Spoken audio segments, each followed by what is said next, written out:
Hi all, welcome back to my YouTube channel. ಇವತ್ತು ನಾನು ಹುಣಸೆ ಹಣ್ಣಿನಿಂದ ಚಿತ್ರಾನ್ನ ಮಾಡ್ತಾಯಿದ್ದೀನಿ. ಸೊ ಸ್ಟಾರ್ಟ್ ಮಾಡೋಣ. ನೋಡಿ, ಮೊದಲಿಗೆ ಹುಣಸೆ ಹಣ್ಣು ರಸ ತೆಗೆದಿಟ್ಕೊಂಡಿದ್ದೀನಿ. 3 ಈರುಳ್ಳಿನ ಹೆಚ್ಚಿಟ್ಕೊಂಡಿದ್ದೀನಿ, ಬೆಳ್ಳುಳ್ಳಿ ಜಜ್ಜಿಟ್ಕೊಂಡಿದ್ದೀನಿ, ಹಾಗೆ ಖಾರಕ್ಕೆ ಹಸಿಮೆಣಸಿನ್ಕಾಯಿ, ಕೊತ್ತಂಬರಿ ಸೊಪ್ಪು, ಕಾಯಿ ತುರಿ.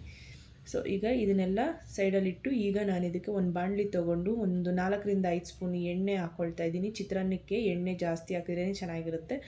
ಸೊ ಅದು ಆ ಎಣ್ಣೆ ಕಾದ್ಮೇಲೆ ಸ್ವಲ್ಪ ಸಾಸಿವೆ ಹಾಕಿ ಸಿಡಿದ ಮೇಲೆ ಕಡಲೆ ಬೀಜ ಹಾಕಿ ಫ್ರೈ ಮಾಡ್ತಾಯಿದ್ದೀನಿ. ಸೊ ಕಡಲೆ ಬೀಜ ಫ್ರೈ ಆದಮೇಲೆ ನಾನೊಂದು ಸೆಪ್ರೇಟು ಬಟ್ಲಿಗೆ ತೆಗೆದಿಟ್ಕೊಳ್ತೀನಿ. ಇದು ಹಾಗೆ ಕ್ರಿಸ್ಪಿಯಾಗಿರುತ್ತೆ.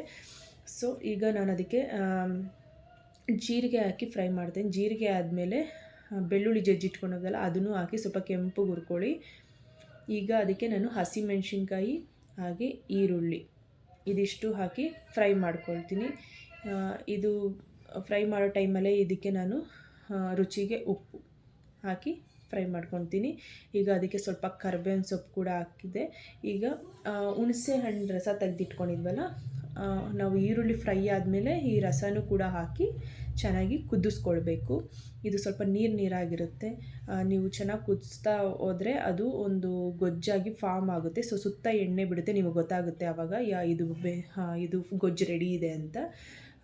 ಈಗ ಅದಕ್ಕೆ ನಾನೀಗ ಅರಿಶಿನ ಪುಡಿ ಹಾಕ್ತಾಯಿದ್ದೀನಿ.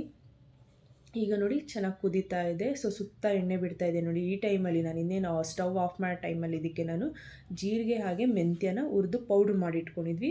ಸೊ ಅದನ್ನು ಕೂಡ 1 ಸ್ಪೂನ್ ಹಾಕಿ ಮಿಕ್ಸ್ ಮಾಡ್ತಾಯಿದ್ದೀನಿ. ಸೊ ಈಗ ನಮ್ಮ ಗೊಜ್ಜು ರೆಡಿ ಆಯಿತು. ಈಗ ಸ್ಟವ್ ಆಫ್ ಮಾಡಿ ನಾನು ಅದ್ರ ಮೇಲೆ ಕಾಯಿ ತುರಿ ಹಾಗೆ ಕೊತ್ತಂಬರಿ ಸೊಪ್ಪು ಹಾಕ್ತಾಯಿದ್ದೀನಿ. ಸೊ ಟ್ರಸ್ಟ್ ಮೀ, ಈ ರೆಸಿಪಿ ತುಂಬ ಚೆನ್ನಾಗಿರುತ್ತೆ. ಹಳ್ಳಿ ಸೈಡಂತೂ ಯಾವಾಗಲೂ ಮಾಡ್ತಾಯಿರ್ತಾರೆ ಈ ರೆಸಿಪಿ. ಚಿತ್ರಾನ್ನ ಬೇಕು ಅಂತಂದರೆ ಅವರು ನಿಂಬೆಹಣ್ಣು, ಈ ಟೊಮೊಟೊ ಇಂಥವಕ್ಕಿಂತ ಜಾಸ್ತಿ ಹುಣಸೆ ಹಣ್ಣಿಂದ ತುಂಬ ಚೆನ್ನಾಗಿ ಮಾಡ್ತಾರೆ. ಸೊ ಟ್ರೈ ಮಾಡಿ. Thank you.